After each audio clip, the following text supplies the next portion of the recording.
Bueno, buenas tardes a todos y a todas. Espero que se encuentren muy bien. En el día de hoy vamos a dar inicio al tercer encuentro de este ciclo Conversaciones sobre Filosofía de la Técnica. Como saben, este ciclo se inscribe en las actividades que lleva a cabo el Departamento de Humanidades y Artes de la Universidad Pedagógica Nacional, así como el área de formación general. En este sentido, la idea impulsora de este conjunto de reuniones, de encuentros, es poder convocar a colegas del campo de la filosofía y las humanidades que nos puedan compartir sus investigaciones respecto de un tema que es objeto de interés de la comunidad en general y del campo académico en particular, que es naturalmente el desarrollo tecnológico y en particular en los últimos años, en el último año y medio, la explosión del fenómeno de la inteligencia artificial, ¿no? En el día de hoy yo estoy muy contento con la visita del doctor Andrés Baccari. Andrés es un especialista en el campo de la filosofía y de la tecnología. Ahora en breve voy a hacer una breve semblanza retomando algunos de los elementos de su currículum, pero en cualquier caso, en principio señalar que hace ya más de 10 años al menos que viene trabajando temáticas de filosofía de la tecnología, ya desde su tesis doctoral con Descartes y el mecanicismo.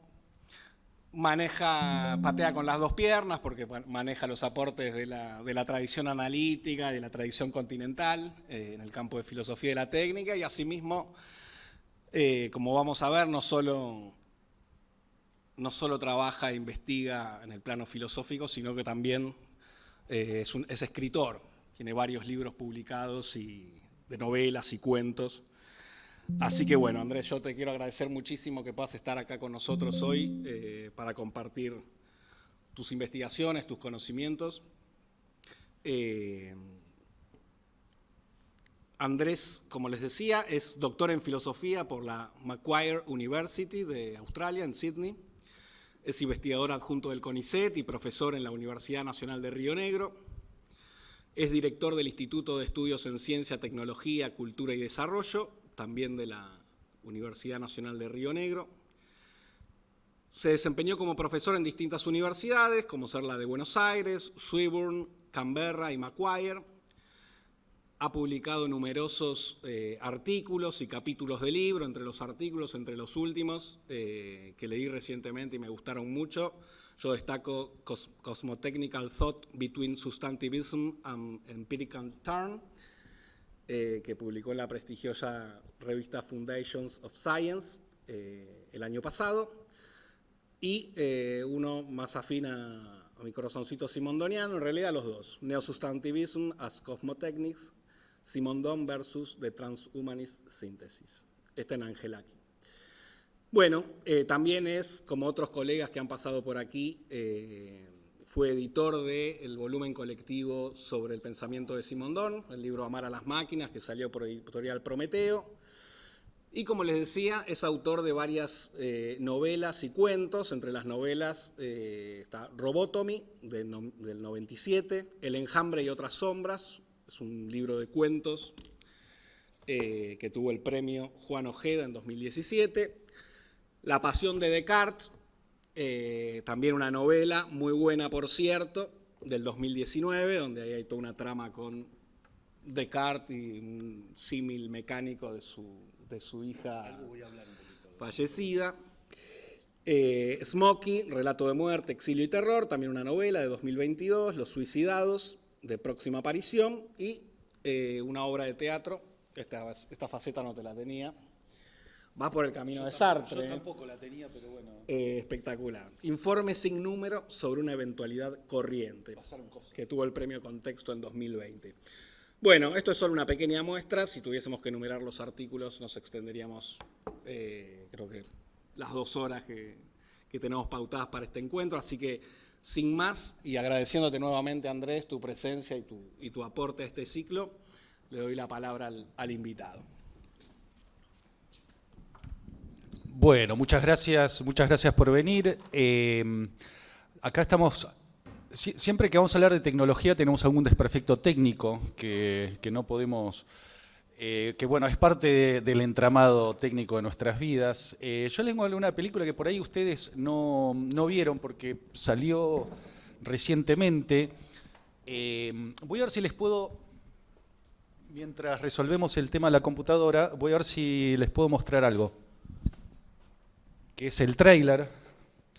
Y bueno, les cuento brevemente el eje de nuestro encuentro. Me pareció una excelente excusa para hablar de inteligencia artificial. Pues es una película que tiene como dos niveles. En un nivel es una película de terror clase B, totalmente sin ningún tipo de vergüenza, totalmente un total desparpajo se entrega a las convenciones del género. Es un producto muy, muy divertido, con mucho humor, muchos guiños, etcétera. Pero hay otro nivel de la película que me pareció muy interesante, muy astuto, cómo discute ciertos los problemas de la inteligencia artificial, en particular en el campo de la robótica social, de que vamos a hablar en un ratito. Y la manera en que articula estos dos niveles me pareció muy interesante, y también la idea misma que estemos pensando la inteligencia artificial en términos de horror o del género de terror me pareció en sí bastante tentadora para hablar, y me parece también bastante reveladora. Katie, you lost your parents. Welcome home. You're my niece. I'm gonna do everything I can to make this place feel like home. Just wish I could see them again. I'm not equipped to handle this. I don't even take care of my own plants. I have this project at work. Do you want to see? Yes. Ever since I was little, I dreamed of this perfect toy that would protect a kid from ever feeling lonely or sad. This is Megan. Hi, Megan. I'm Katie. It's nice to meet you, Katie. Do you want to hang out? Okay. Megan, your goal is to protect Katie from harm, both physical and emotional. Is that a doll? Model 3 generative android. Megan, for short. I can't believe you made this. I love it. Wanna hang out, yeah, sounds like fun. Great job. It's nice to have a friend. It's honestly like she's part of the family now. They could be building emotional connections that are too hard to untangle. She's the happiest she's been since her parents died. Eat the toppings, Katie. Research shows if you force a child to eat vegetables, they'll be less likely to choose those foods as adults. Is that so? Yes, experts say. Megan, turn off. I thought we were having a conversation. Does she talk? Make her say something. Stop! Don't! Megan! You should probably run.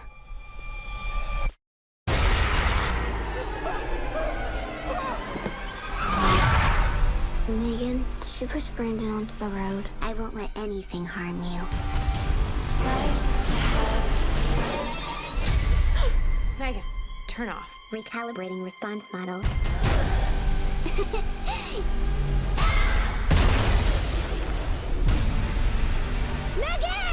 It's nice to have a friend.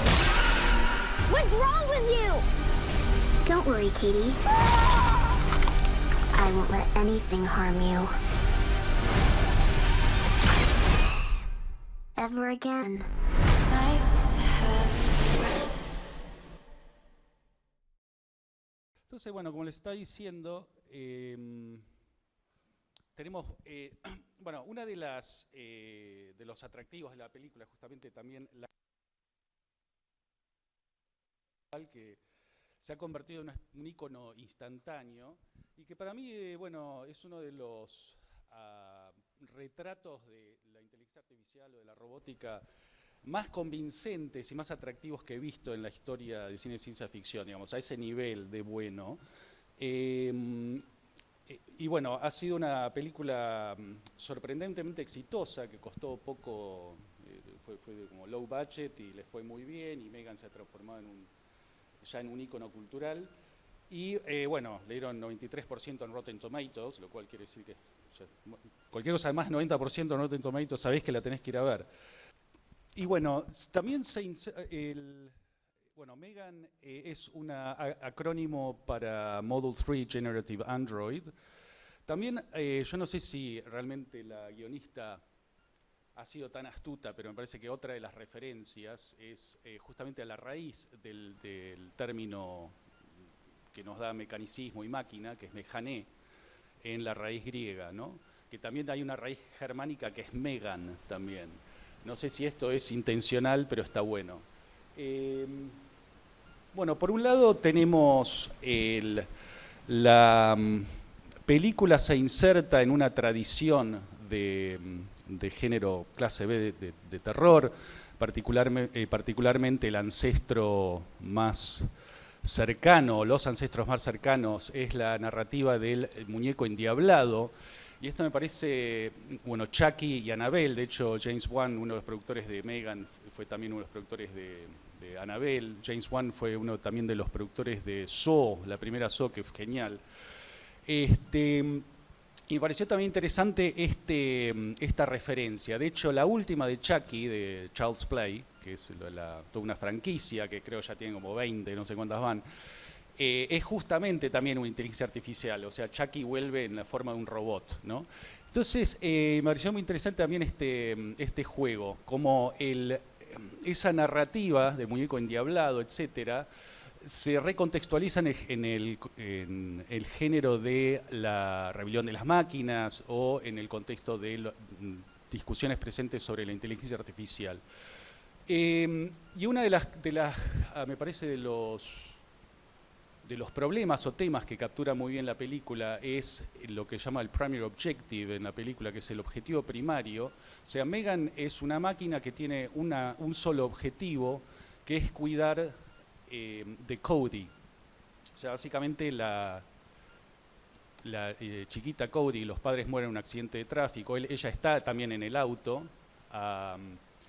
y la adopta la tía Gemma. Ahí también tienen como un anagrama Gemma y Megan, que también podemos analizar, que es una tía que es una nerda roboticista que trabaja para una corporación que hace juguetes. Y Gemma está caracterizada como una persona emocionalmente distante, que tiene una colección de juguetes todos en sus cajas originales, que no se abren. Todo el diseño del departamento, todo el esquema de color es masculino. O sea, es una persona que no tiene mucha relación con la gente, se siente más cómoda con las máquinas. Y para paliar el dolor de la muerte de los padres de Cody, desarrolla a Megan, que de hecho era un proyecto que ella ya venía desarrollando, pero con poco éxito, y cuando sucede esto le da este impulso para crear a Megan. Y Megan es un acompañante terapéutico, y el arco narrativo, la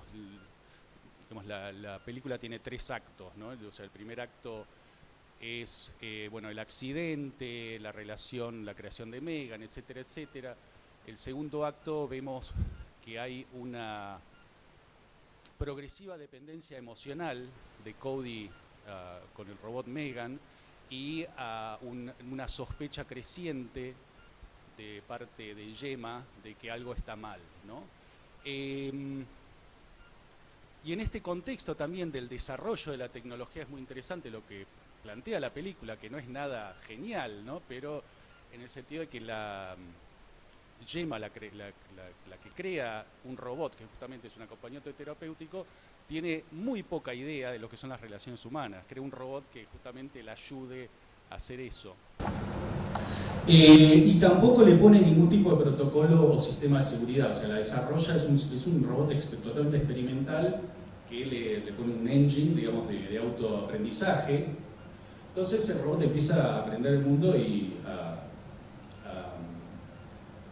evolucionar, digamos, y enseñarse a sí misma, hasta que, obviamente, la ves venir desde el principio, y es lo que todos queremos ver, como el robot, digamos, se vuelve contra sus creadores. Pero en todo el curso, digamos, de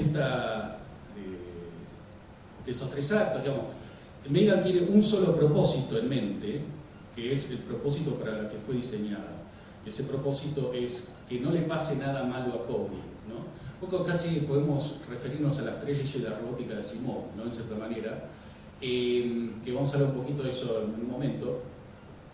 Y todo lo que hace Megan tiene un sentido totalmente racional en términos de su meta final, que es proteger a Cody. Lo que sucede es que lo que ella empieza a percibir como amenazas pueden empezar a ser amenazas potenciales. La primera víctima es una víctima accidental que vieron en el tráiler, que el chico le empieza a molestar a Cody, Megan lo persigue, el chico lo atropella un auto por accidente y ahí Megan aprende que matar gente es una muy buena idea de deshacerte de tus problemas. Entonces, bueno, empieza el baño de sangre un poco, ¿no? Entonces las víctimas se empiezan a apilar, o sea, toda persona que sea percibida como un riesgo, chao, ¿no? Pero no hay nada diabólico acá, eso es lo interesante, digamos, si lo comparamos con las otras. Es totalmente racional y eso me parece que está muy bien desarrollado a lo largo de la película. Creo que también o sea, podemos contextualizar la película, esta lo voy a pasar muy rápido porque hay otras cosas quizás más interesantes de las que hablar. En términos de diferentes historias, o sea, hablé de ciencia ficción, hablé de retratos de robots, ¿no? en el cine de ciencia ficción. También otra tradición me parece interesante, que es el autómata filosófico, en particular del siglo XVIII, justamente a partir de algunos de los desarrollos de las ideas de Descartes, del cuerpo mecánico, etc. Pero, por ejemplo, bueno, acá vemos el escritor de Jacques Roux, de hecho son los más famosos, ¿no? El pato de Vaucanson. En el siglo XVIII empiezan como a dramatizar la idea del cuerpo mecánico, pero también estos robots del siglo XVIII son tesis filosóficas, digamos, son máquinas construidas para probar una tesis. Y me parece que Megan también se inserta en esta tradición. Acá vemos algunos de la génesis, ¿no? de la idea del cuerpo-máquina en Descartes. También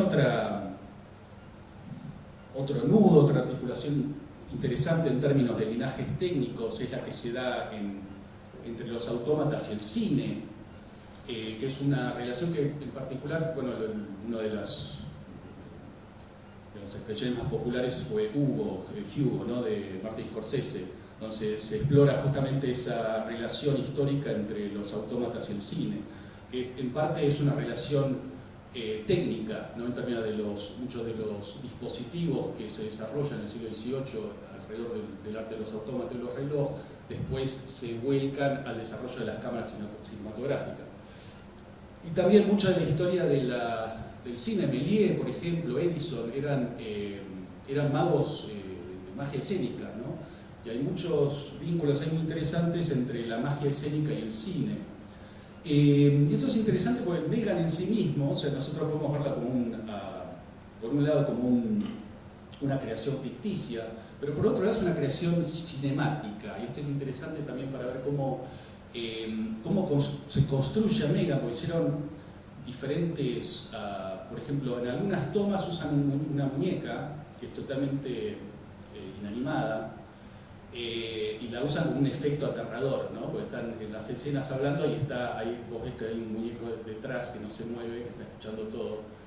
Después usaron una actriz, una nena obviamente, ¿no? En vivo, una actriz con una máscara de látex. En algunos casos usaron CGI, o sea, en casos muy puntuales usaron CGI. Esto también es interesante para cómo se construye la fisicalidad, ¿no? del robot. Y ahí también hay bastante cosas interesantes para decir. Entonces, bueno, me olvidé o sea, tenemos, por ejemplo, la actriz en vivo, a la animatrónica, o sea, aparte de la película hay un robot que hace de Megan, en algunas CGI, y bueno, después el muñeco, ¿no? Que esto de la inmovilidad también hay toda una tradición, la tradición gótica de las muñecas, ¿no? Donde se juega mucho con el tema de la inmovilidad. Hay una película muy buena, si les gusta el cine de terror, se llama The Boy, en Netflix, que es básicamente toda la película es sobre un muñeco que nunca se mueve, es buenísima y explota todo este tema de la inmovilidad que lo vemos en Megan. O sea que es muy... Megan, perdón. O sea, es muy astuta la película, cómo hace todo esto. En un producto totalmente pochoclero, ¿no?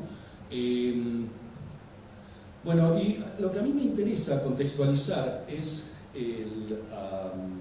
o sea, dentro del tema de la inteligencia artificial, una aplicación o una serie de aplicaciones que es la robótica social, el social robotics, que, bueno, esto es un campo, una serie de campos o contextos donde la inteligencia artificial está explotando. Hay muchísima literatura, o sea, si uno ve el arco de publicaciones en social robotics en los últimos 5 años es así, o sea, está como 100.000 papers por día, o sea, un campo que se está estudiando muchísimo cómo es la relación humano-máquina en estos contextos y cuáles son los mecanismos psicológicos mediante los cuales nos relacionamos con las máquinas, ¿no?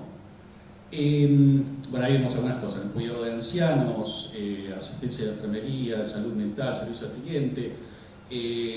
También tenemos uno de los campos, como siempre, cuando hay una tecnología que es lo que más se va a usar, pornografía y armas. Esos lamentablemente son los dos campos. Pero bueno, los sexbots, por ejemplo, bueno, esta es Ameca, no es un sexbot, estos son los sexbots, donde también es uno de los campos de la robótica social también, ¿no? Ameca es hasta ahora uno de los robots sociales más desarrollados en términos de su gestualidad, que es muy interesante. Si quieren investigar, hay entrevistas a Ameca muy interesantes. O sea, y básicamente la inteligencia que tienen hasta ahora es un nivel ChatGPT, ¿no? O sea, es ese tipo de...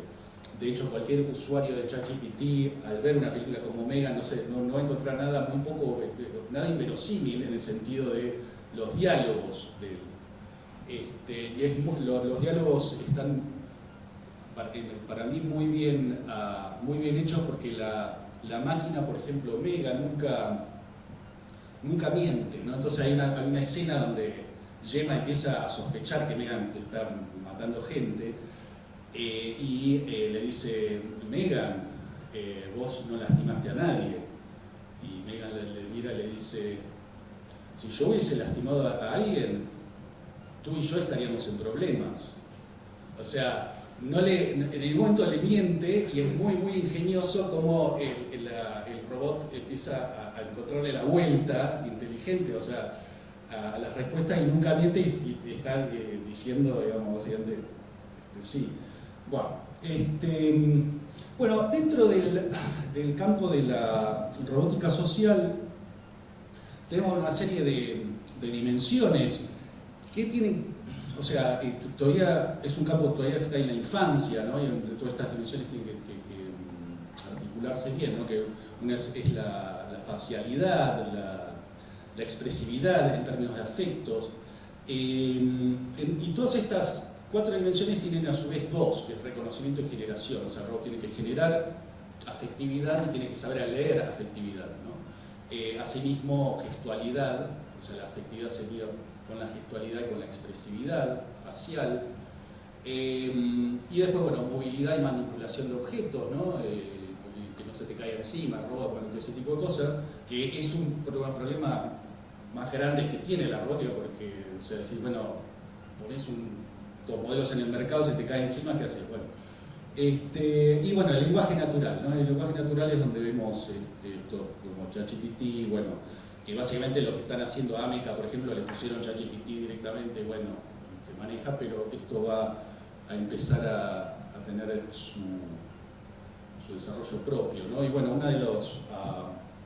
otra de las cosas interesantes que se ha detectado dentro del campo de la robótica social, que en realidad se detectó primero, bueno, no sí en el campo de la robótica social, pero fue una preocupación muy grande para productores de Hollywood en particular, que es el tema del valle inquietante, que supongo muchos de ustedes ya sabrán de lo que estoy hablando. Bueno, casos como Polar Express o Final Fantasy, que fueron fracasos comerciales justamente por cómo trataron de imitar de un modo lo más realista posible las expresiones humanas y termina haciendo aparecer algo como vacío y aterrador, ¿no? Entonces justamente hay que evitar este valle inquietante. Y lo que hacen los que diseñan a Megan justamente, ponen a Megan justo en el límite del valle inquietante. Es como que justo, o sea, es muy astuto como lo hicieron, ¿no? Pues es como es una muñeca, parece casi como una caricatura, pero se acerca de un modo inquietante al humano, ¿no? Hay momentos en que uno está como sintiendo esa extrañeza del valle inquietante, pero en vez de ser negativo, los productores lo usan de modo positivo, que justamente que es esta, bueno, es una película de terror, ¿no? Justamente es esto. Pero, bueno, como les decía, Hollywood se interesó mucho por este tema porque, bueno, perdemos mucha plata. Una de las, acá viene el chivo, yo como, bueno, los robots no tengo ningún tipo de complejo moral de ningún tipo, es una novela mía que ahora va a salir en inglés, donde recuento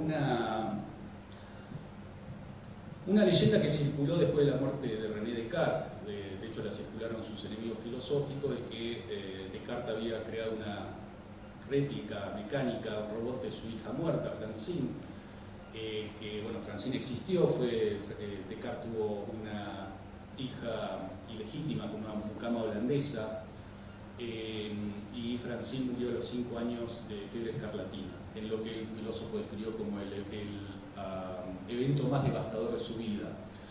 Entonces la novela es una especie de cyberpunk en el siglo XVII, ¿no? O sea, bueno, básicamente Descartes hizo este robot y es un poco como se toma la leyenda como cierta. Y también una de las excusas para rastrear también esta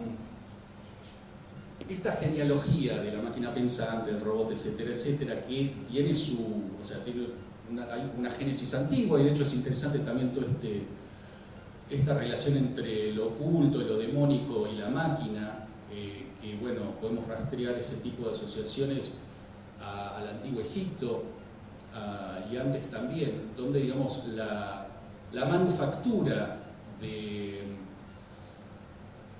réplicas, sea de animales o de cualquier réplica de lo viviente tenía un sentido divino, ¿no? Y era digamos, el poder exclusivo de una cierta casta hacer este tipo, también tenían función religiosa, etcétera, etcétera. Entonces se asociaban las réplicas de lo viviente con algún tipo de conocimiento divino o de conexión con lo divino. Entonces, bueno, después en el contexto judeo-cristiano aparece lo demónico, esta conexión de la réplica con lo demónico, ¿no? Y que es interesante que en el mismo mundo cristiano empieza a despejar cuando, en particular, bueno, hay todos como el primer iluminismo de Roger Bacon, Proteteste, Santo Tomás de Aquino, Alberto Magno. Dentro de la filosofía escolástica empiezan a distinguir dos tipos de magia, ¿no? Empiezan como a hacer un lugar para la tecnología moderna, ¿no? Dicen, bueno, hay un tipo de magia que sí es demónica, igual. Pero hay otro tipo de magia llamada magia natural, y eso estaba ok, ¿no? Digamos, los mismos cristianos dicen, no, la magia natural está bien, digamos, es como la producción de un efecto maravilloso que parece, uno lo ve y mistifica los sentidos, pero si vemos cómo está producido por medios naturales, no hay nada demónico, quédense tranquilos. Pero esto tuvo una gran importancia después para despejar un espacio para la experimentación tecnológica, ¿no? Y para que la tecnología pueda avanzar liberándose de este tipo de asociaciones. Ahora, hay un tema filosófico que abordo en este libro, que les voy a leer rapidito, donde yo hago una especie de diálogo filosófico imaginado entre Merleau-Ponty y Descartes. Merleau-Ponty en este caso no es Merleau-Ponty, pero es el personaje central de la novela es el genio maligno de Descartes, el genio maligno de Meditaciones, que aparece como una especie de imagen de figura fáustica que lo ayuda a Descartes a hacer el robot, ¿no? Entonces todos los diálogos son, digamos, del adversario filosófico de Descartes, son del genio maligno. Bueno, Genio Maligno dice, esto lo leo rápido, para que vean, después van a ver a dónde va esto, ¿no? En términos, lo podemos ver casi en términos de la Matrix, de la pastilla azul y la pastilla roja, ¿no? Esta idea de qué tanto queremos rendirnos a la ilusión. O Descartes, eres tú el que se miente a sí mismo, he visto con cuánto placer juegas con Francine. O sea, Descartes está como reacio a aceptar a Francine como su hija real, sabiendo que es una réplica. Esa cosa no es Francine, bien, como bien aclara Descartes a continuación. Cuidado, dice el Genio Maligno, ella nos está escuchando, herirás sus sentimientos. Solo parece estar durmiendo, pero incluso en sus sueños las máquinas mantienen su permanente vigilia. Sé muy bien lo que me dirás, que el autómatón, tendría que ser ahí, solo engaña los sentidos, que este aparato, como lo llamas tú, es como un bastón que te ha ayudado a recobrar la capacidad de caminar, pero que ya no lo necesitas. Sin embargo, ¿es acaso tu alegría, la paz que sientes en su presencia, un mero semblante, un simulacro? ¿Cómo podrías percibir la diferencia si es que la hay? Estoy cansado, dice Descartes, no estoy de humor para estos juegos. ¿Es que acaso no duermes nunca y no tienes mejor cosa que hacer que atormentarme? Déjame, le dice el Genio Maligno, que te ilustre mi argumento por medio de una fábula. ¿Me lo permites? Es la fábula de un hombre que espera el regreso de su amada, quien se ha ausentado por un largo tiempo debido a algún problema familiar. Día tras día, este hombre de mi modesto cuento aleccionador se sienta en el frente de su casa a mirar el camino ondulante que se pierde en el horizonte. Y supongamos ahora que una mañana cualquiera el hombre anhelante finalmente percibe la imagen de su amada acercándose por el camino, excepto que esta imagen es un mero producto de la refracción. Supongamos que ha llovido intensamente la noche anterior y que mantos de pequeñas gotas de agua cuelgan en el aire produciendo imágenes ilusorias. ¿Acaso no es la pasión que siente el hombre en ese momento por la imagen de su amada una pasión verdadera y genuina? Hablas patrañas, le contesta Descartes. El hombre ha arribado a un juicio erróneo, como diría Descartes, ¿no? La causa de su felicidad no es verdadera y por lo tanto su felicidad no es verdadera, dado que no se conforma con nada real. Viene el retruco. Y si su amada hubiese sido reemplazada por un autómaton que la imita a la perfección, bueno, me disculpo ahí por estas, no importa, lo copié de un borrador anterior y no corregí eso. Suponte que su amada ha perecido durante el viaje y que algún sabio y piadoso inventor decide ingeniar una máquina que no puede distinguirse del original. El hombre vive así, feliz por el resto de sus días, pensando que se ha reunido con su amada y que la máquina es verdaderamente su querida. Viene Descartes, eres un sofista torpe, la respuesta es obvia, el juicio del hombre es equivocado, ha vivido feliz a causa de una ilusión. Ese es el mismo caso que con la ilusión óptica. ¿Hay alguna manera de que el hombre pueda saber que ha sido engañado? Dice el Genio Maligno. Descartes dice, ya veo a dónde va esto. Es absolutamente cierto que ha sido engañado y que su felicidad no merece el nombre de tal, incluso cuando ya no puede distinguirse la felicidad que sentiría en la compañía de su verdadera amada. Sin embargo, considera el siguiente argumento: en los momentos en los que el hombre de nuestra historia experimentaba la pasión del amor a causa de la semblanza de su amada, lo experimentaba como innegablemente auténtico. Este es el argumento de Merleau-Ponty, ¿no? O sea, parafraseado y robado, ¿no? Obviamente. Poco importa que en el futuro este hombre caiga en la cuenta de su error, dado que su posterior desilusión no le quitará lo vivido, la certeza con la que sintió la presencia y compañía de su amada. Yo pienso, yo existo. ¿Qué es el pensamiento sino un indicio de la existencia? ¿No se sigue de esto que la existencia es lo más primario y fundamental y que precede al pensamiento? En cuyo caso la existencia pura es lo que vale y nada posterior puede desmentir mi vivencia. Nada podrá despojar a lo vivido de su autenticidad, nada podría desmentirlo, porque el amor es, al fin y al cabo, vivido y no conocido ni pensado. Y esto me lleva a quizás a sugerir que nuestro paradigma en esta época que se viene, donde vamos a estar rodeados de réplicas humanas, sería como un poco la situación de J. Sebastian en Blade Runner, ¿no? Que el J. Sebastian es como una especie de demiurgo denostado que vive en su departamento rodeado de sus creaciones. Uno de los ingenieros geneticistas de Tyrell Corporation. Ahí la vemos con Pris, el replicante Nexus 6, y bueno, y básicamente está feliz J. Sebastian con su en su mundo ahora diríamos, de fantasía real, digamos, es real la felicidad de Jay Sebastian. Le podemos criticar eso. Bueno, me pareció interesante la imagen, ¿no?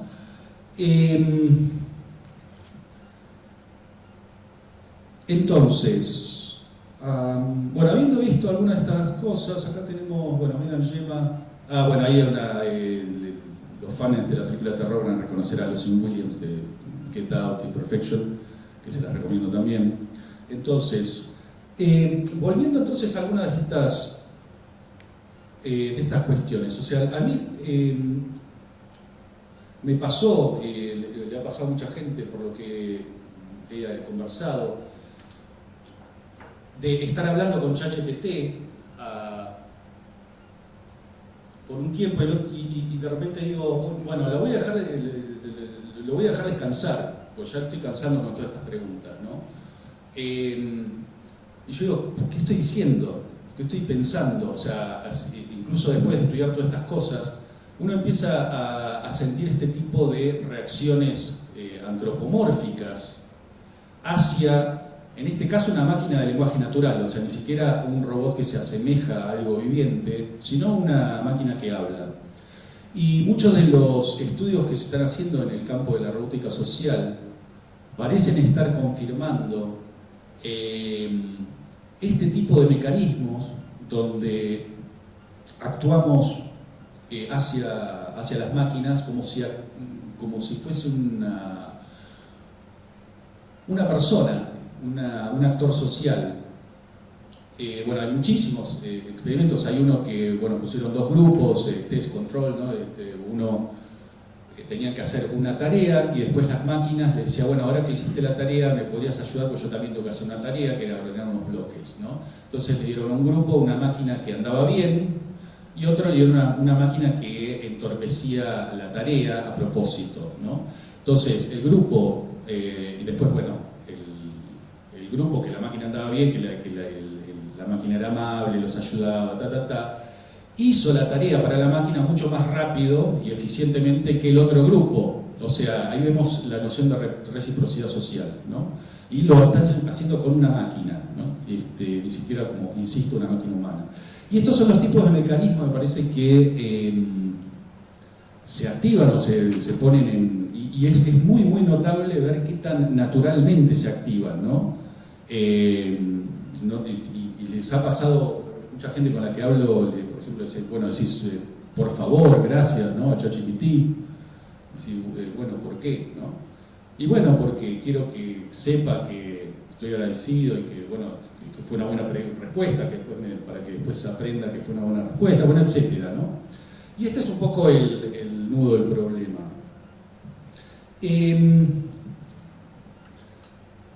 Cody, en su ambiente parental primario, natural, digamos, los padres, le restringían el tiempo de pantalla, ¿no? Vemos la primera escena del accidente y los padres están diciendo, bueno, suficientes pantallas, Cody, ya tenés que guardar el celular, algo que todo padre o madre va a reconocer enseguida. Y cuando está en la casa, Cody va a la casa de Gemma no tiene ningún tipo de restricción del uso del celular, ¿no? Y es interesante cómo Megan está contextualizada como una extensión de las pantallas, ¿no? Casi una extensión de tecnologías presentes, tanto las pantallas como los juguetes, ¿no? O sea, Megan es como subjetivada a lo largo de la película como un juguete, ¿no? Incluso esa inmovilidad, ¿no? Vimos una parte en el trailer. Y después, bueno, como había dicho, bueno, en el segundo acto tenemos como esas dos trayectorias, que es el aprendizaje de Megan y después, bueno, las sospechas de Gemma, hasta que hay una confrontación, ¿no? Entonces el robot lleva a cabo su misión, se autojustifica también, hay una parte obviamente casi inevitable, no sé si... Ah, está. Casi inevitable, donde el robot se autojustifica el asesinato. O sea, aprende, ve todo lo que hacen los seres humanos y dice, bueno, ustedes lo hacen todo el tiempo, están matándose todo el tiempo, ¿qué tiene malo esto, no?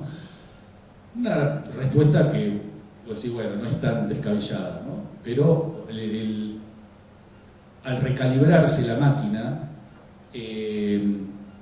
empieza a justificar sus propias acciones. Y lo interesante es si lo comparamos como, por ejemplo, HAL 9000, famoso ancestro de una película pionera en términos de ciencia ficción de la inteligencia artificial.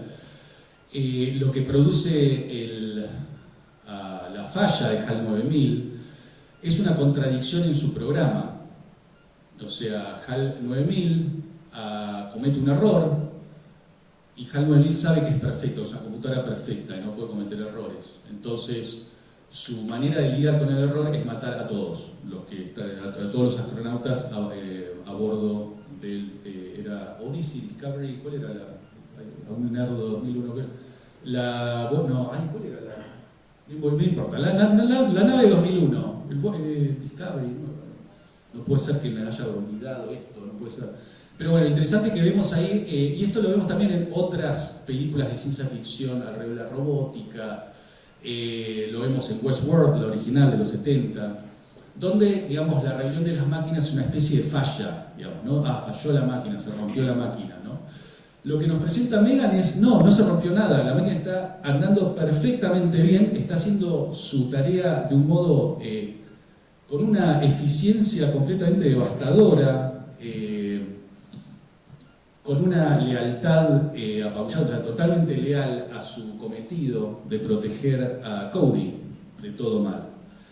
Entonces esto es interesante porque también muchos de los debates, o en particular el debate que ahora vamos a hablar muy poquito de este debate que surgió a raíz de un libro de Nick Bostrom, que les voy a adelantar, bueno, spoilers de mi charla, pero bueno, acá está. Nick Bostrom Superintelligence, que bueno, es un libro, tiene ahora vamos a hablar un poquito más de eso, y vamos a hablar de Terminator, como pueden ver, spoiler.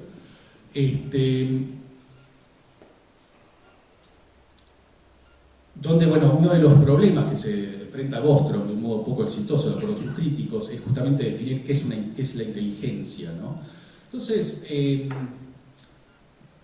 a ver, no nos vamos a meter en esto, pero bueno, hay como a veces en los debates alrededor de la inteligencia artificial está esta idea casi monocromática o comprimida, la inteligencia que es una cosa, ¿viste? La inteligencia aumenta, ¿viste? Como la idea de Kurzweil de la inteligencia de la singularidad, que básicamente es aumentás la velocidad de procesamiento, estás aumentando la inteligencia, lo cual es una idea poco creíble, digamos, ¿no? Porque cuando uno empieza a ver lo que es la inteligencia, en realidad hay una visión de la inteligencia que la puede ver como diferentes tipos de habilidades conectadas, pero habilidades independientes, ¿no? O sea, yo puedo, no sé, agarrar este vaso, por eso soy muy bueno, muy inteligente agarrando el vaso, pero hay otras tareas que tengo que desarrollar. En general nuestra inteligencia es bastante multitasking en este sentido, ¿no?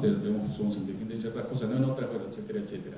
Entonces podemos hablar de una inteligencia que se aumenta, digamos. Y lo que... hay otra noción de inteligencia que es la de medios fines, ¿no? Que es la que nos legó el iluminismo, Kant, el racionalismo en general, ¿no? Que es la idea del humano y el de la agencia instrumental, ¿no? Y de que sí, la inteligencia consiste en, bueno, fijar ciertas metas, ciertos fines y en desarrollar los medios más aptos para llegar a eso, ¿no? Y esto es justamente esta tercera visión de la inteligencia es la que nos presenta Megan. O sea, Megan tiene una tarea y tiene que desarrollar los medios para llevarla a cabo, ¿no? Que está como totalmente libre de decir, bueno, vos, ¿cómo haces esa tarea? Vos fijate. Entonces, como decía, Megan descubre que matar gente esta es la mejor manera de hacerlo. Y aparte descubre que a ella no la van a agarrar porque es un robot. Bueno, hay todo un razonamiento muy interesante y, como decía, muy verosímil en el contexto de una película así, ¿no?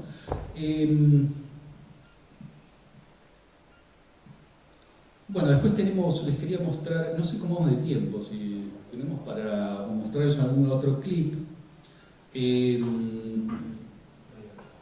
Bueno, entonces les voy a adelantar y después, si me queda tiempo, podemos volver a ver algunos de los clips. Donde la película también se mete en ciertos problemas que ya están identificando los eticistas. O sea, obviamente hay eticistas dedicados a la robótica, ¿no? Uno de estos problemas que identifican algunos autores es el desafío de la autoridad parental, ¿no? O sea, ¿qué pasa si vos le das a un chico, una niña, un chico o chica, una máquina de este tipo que toma las funciones parentales, de ciertas funciones parentales?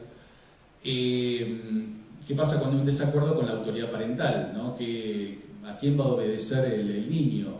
Entonces, este tema también lo toma la película, lo desarrolla. O sea, en el segundo acto, como decía, hay un enfrentamiento entre la autoridad parental y la de Megan, ¿no? Donde básicamente se pelean casi a muerte, en el sentido de que Megan decide que ella, Megan, tiene que ser la autoridad, porque Gemma no tiene competencia emocional, ¿no? Y lo que está diciendo el robot es verdad, ¿no? Es el otro. Entonces, bueno, y esto se juega muy bien, ¿no? En la película, me pareció. Bueno, la digitalización del tiempo de juego, puse acá como otro de los temas también, ¿no? Que hay también un comentario de cómo cada vez más estamos... no sé si cada vez más o ya está, llegamos al punto donde estamos todos, yo creo que los chicos hoy en día totalmente digitalizados, ¿no? Digamos que esa invasión de lo digital en tiempo de juego, que Megan vendría a ser como una especie de gran venganza de eso, ¿no? Digamos como gran, como el punto máximo de esa tendencia. Y después, bueno, acá hay toda una serie de temas. Hay uno que en realidad la película no se mete mucho, que es esto de los upgrades también. O sea, una vez que vos le vendés un robot así a los chicos, como sabemos, son muy insistentes, comprame papi, ¿no? Etcétera. ¿De qué modo las grandes corporaciones van a usar ese, en inglés se dice nagging power, el poder del nag, de la insistencia, para seguir vendiendo mejores productos, digamos, ¿no? Bueno, el robot dice, bueno, ahora necesito un upgrade, pedirle a tu papá $1000, yo qué sé. Entonces, digamos que se explote esa adicción, tal como se está explotando hoy en día, pero a nivel robot social, ¿no? Que es, bueno, son algunos de los peligros inherentes, digamos, que se han identificado alrededor de esta tecnología. Lo que sí discute la película Megan son dos aspectos. Uno tiene que ver con el tipo de gente que desarrolla estas tecnologías, que son tecnologías sociales desarrolladas por gente que no tiene la más pálida idea de lo que es una sociedad. O sea, estoy siendo obviamente sarcástico, pero en general el ingeniero roboticista no es un psicólogo, o sea, está haciendo una máquina que tiene obviamente una dimensión social y psicológica de la cual no entiende el ingeniero, digamos, ¿no? Justamente, bueno, muchos de la investigación robótica social es llevada a cabo por grupos multidisciplinares, ¿no? En particular ingenieros, roboticistas, pero también sociólogos y psicólogos. Bueno, para diseñar este tipo de experimentos necesitas trabajar todos juntos, ¿no? Pero en este caso está diseñada por alguien que no sabe nada digamos, del contexto social en el que se va a aplicar la tecnología, y esto se podría decir que es verdad de casi todas las tecnologías que estamos usando hoy en día, digamos, ¿no? Y este es el segundo aspecto, ese apuro de la corporación, porque hay todo también otra narrativa que tiene con el jefe de Gemma, que la está apurando, dice, mirá lo que hiciste, buenísimo, bueno, vamos a comercializarlo. Y Gemma dice, pero me parece que nos da, vamos, ¿cuánto cuesta? Empieza a decir, ¿te sale menos que un Lexus? Le dice, un Tesla, pero dice, sale menos que un Tesla, quiero que salga menos que un Tesla, ya. Entonces ese apuro a comercializar la máquina, digamos, el producto, eso está como muy bien dramatizado, ¿no? Entonces, y el arco ahí es Gemma, que de repente se empieza a dar cuenta y se da cuenta muy tarde que su creación se ha vuelto contra sus amos. Y no se las quiero espolear, pero esto es bastante, obviamente, si uno ve la estructura dramática obligatoria, tiene que haber un momento en que Gemma se redime como la figura parental, ¿no? Que eso es lo que sucede, precisamente, no se estoy espoleando mucho, con la narrativa clásica, donde Gemma al final tiene una conversación más o menos hacia apurado, antes que los robots mate a todos, donde le dice, bueno, una serie de cosas, le dice, mirá, lo que vos viviste es lo más horrendo que le puede pasar a cualquier persona y no hay manera de curarlo, digamos, no hay nada que se pueda decir, nada que se pueda, que vos para superar algo así, ¿no? Que es justamente la filosofía opuesta de esta prosteticidad robótica, ¿no? La idea de que, bueno, necesitamos algún tipo de apoyo de material simbólico, ¿no? Que nos ayude a lidiar con estas experiencias tan centrales a la vida humana, ¿no? Donde vemos también un poco la ubris, digamos, hay como una especie de crítica, si uno empieza a escarbar la película, la crítica del transhumanismo también, esa idea, digamos, que es todo, o del solucionismo tecnológico, ¿no? Digamos que todo tiene una solución técnica. Y bueno,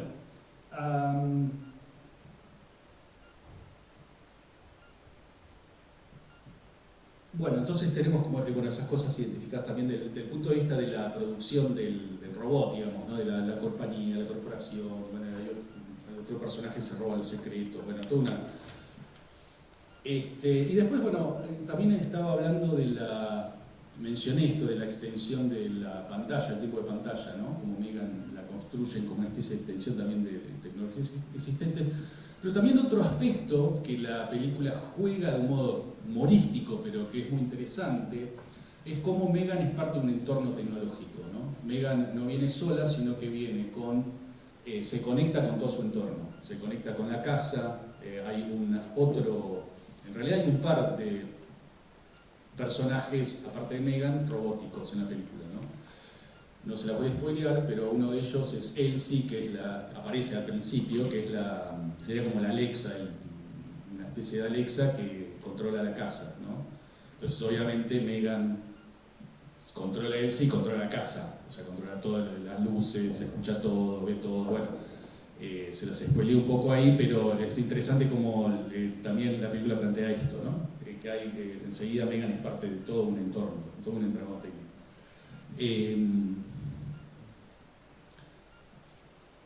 Bueno, después vemos la sala del mercado.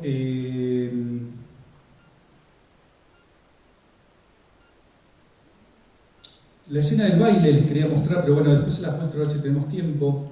Y algunos aspectos también, vamos a verlos uno por uno. A ver, está Gemma ahí. Bueno, después al final tenemos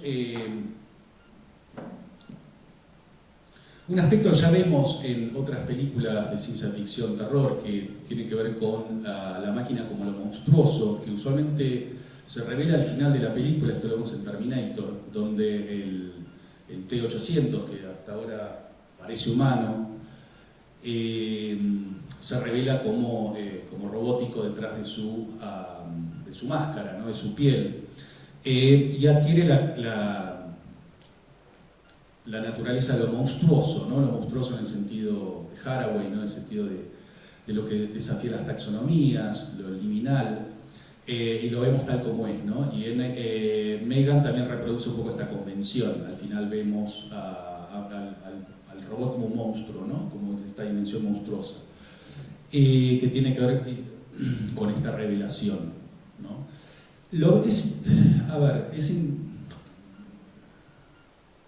Acá hay toda una tangente que podemos ver, o sea, si vemos el cine de ciencia ficción, cómo se juega esto, ¿no? El cine de ciencia ficción.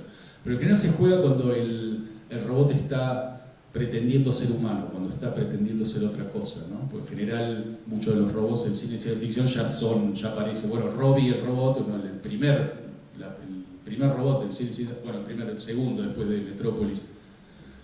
Es un robot buenito, bueno, el robot bueno, el robot malo. Ya sabes de entrada quién es bueno, quién es malo, y el robot malo obviamente se ve malo. Acá vemos al principio de la película cuando están desarrollando a Megan, ya vemos un adelanto de esto de Megan como una agencia, una entelequia con una mente propia. Y también vemos, volviendo a Terminator, otra, se podría llamar convención, pero a mí me parece que dice algo sobre nuestro tiempo, en el sentido de que ¿cómo vences a la tecnología con más tecnología? ¿No? Esto es lo que nos dicen estas películas. No hay un retorno a la naturaleza, no hay una... Es más tecnología. Entonces, el giro interesante que pasa en Terminator 2, Judgment Day, justamente que el T-800, que en la primera de Terminator es el villano, aparece como el héroe, pero lo interesante en Terminator 2 es que vemos la confrontación entre dos tipos de tecnología, justamente la tecnología digital, que es presentada como femenina, como que no tiene forma, es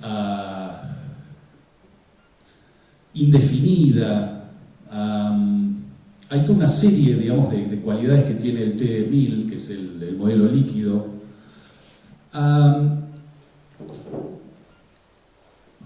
En contraste con las cuales el T-800 empieza a ser una figura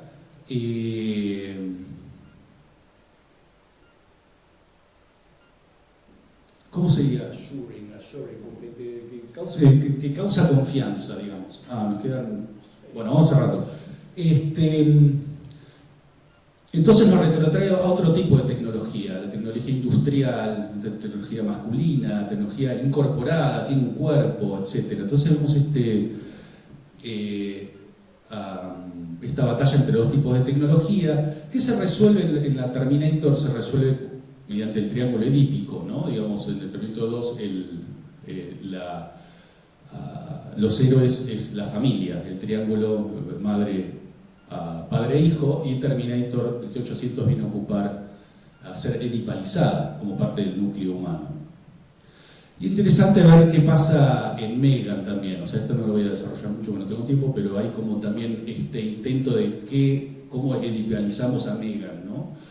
Obviamente son tres mujeres, bueno, entre comillas en el caso de Megan, pero hay también un juego edípico interesante, ¿no? En términos de la autoridad maternal, bueno, etc.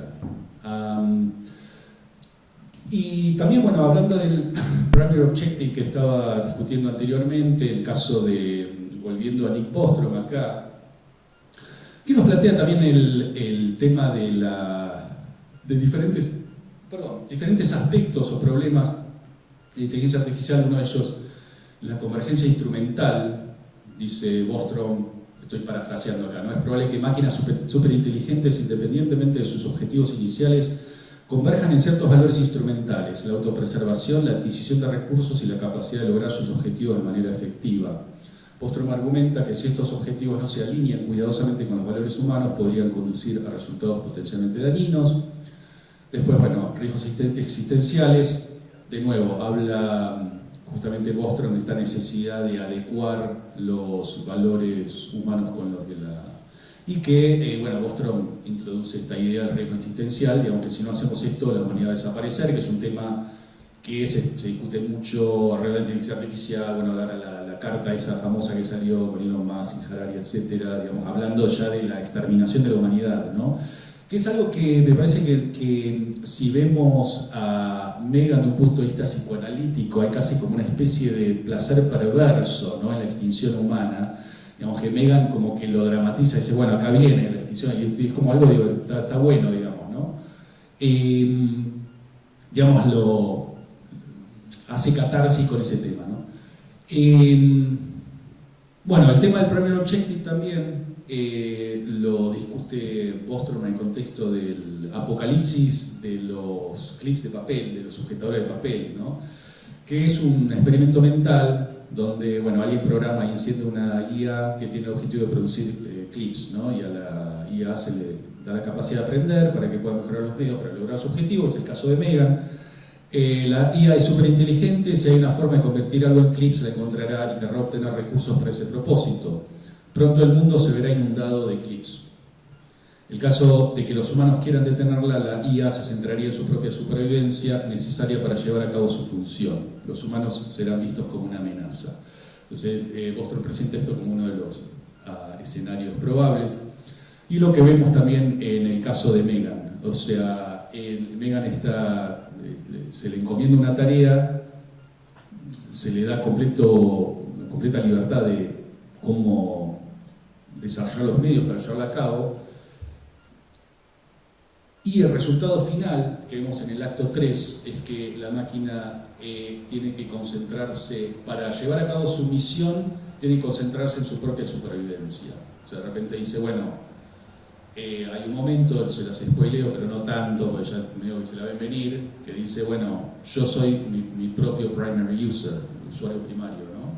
O sea, era Cody, y en un momento dice, bueno, soy yo, ya está, ustedes me quieren apagar, no me apago nada. Entonces, y llega un momento, digamos, el momento cúlmine donde la máquina decide reprogramar su objetivo primario, digamos, ¿no? Que llega el momento en que no puede, digamos, llevar a cabo su objetivo primario, entonces se lo reprograma, dice, bueno, ya está, ahora estoy libre, digamos, no tengo más, etcétera. Y, parece que no quiere hacer nada más. Mira, ahí vamos. Y bueno, para ir terminando, dos cositas más. El escenario Yo Robot, o sea, la película de Alex Proyas, no el libro. El libro original de Isaac Asimov es un libro de cuentos. Bueno, la película plantea un escenario que también es interesante y que lo vemos en Megan, como desarrollado un poco en Megan. A grandes rasgos, también una corporación de robots gigante de Rancita, ¿cómo era? Ay, estoy olvidando todo. La corporación de iRobot, bueno, no importa. El Rancita de Philip K. Dick. Roswell Robots, no importa. Bueno, crean una super inteligencia, un cerebro enorme que es súper inteligente, Y también, bueno, está conectado, bueno, o sea, la compañía ya tenía todos robots domésticos, entonces están los robots domésticos por todos lados. Entonces encienden a la computadora y la computadora tiene su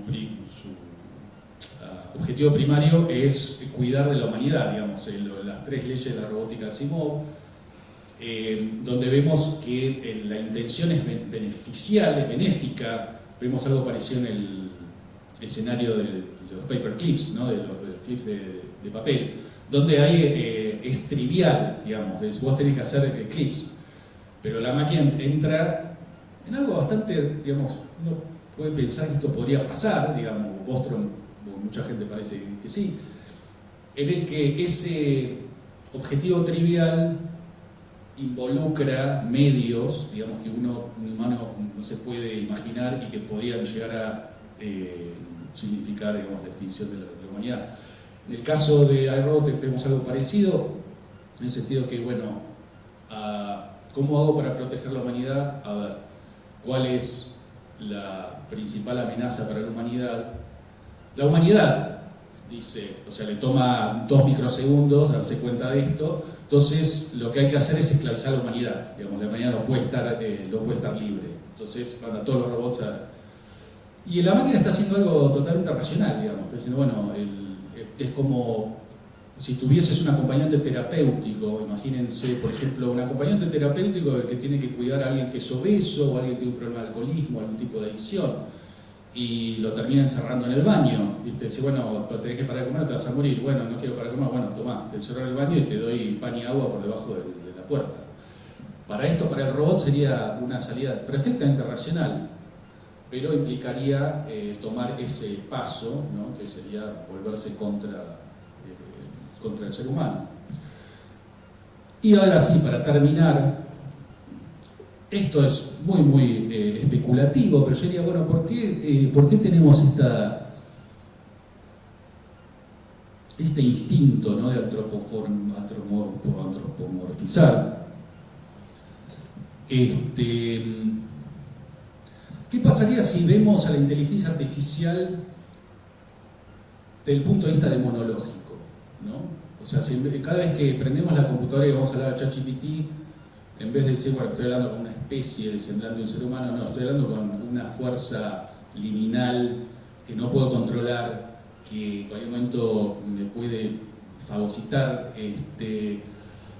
¿Cómo sería eso? ¿Cómo nos enfocaríamos o nos aproximaríamos a la inteligencia artificial si la sacáramos de ese molde humano y lo pusiéramos en algún tipo de molde más, sí, no tan benigno, digamos, ¿no? ¿Cómo sería? De hecho, bueno, los demonios no son, o sea, la demonología en la tradición cristiana tiene connotación de malignidad, pero en realidad los demonios casi, bueno, no sé, casi o la totalidad de todas las culturas humanas siempre creyeron en un tipo de demonología, ¿no? Que son las criaturas que están como entre el cielo y la tierra, o sea, están como en el pervaden, bueno, lo vemos en el paganismo, etcétera, ¿no? La idea de este tipo de... No estoy diciendo creamos en esto, pero digamos, ¿por qué no pensamos en, digamos, este poder que estamos liberando en estos términos, siguiendo un poco la inspiración de Megan? Y bueno, con eso termino.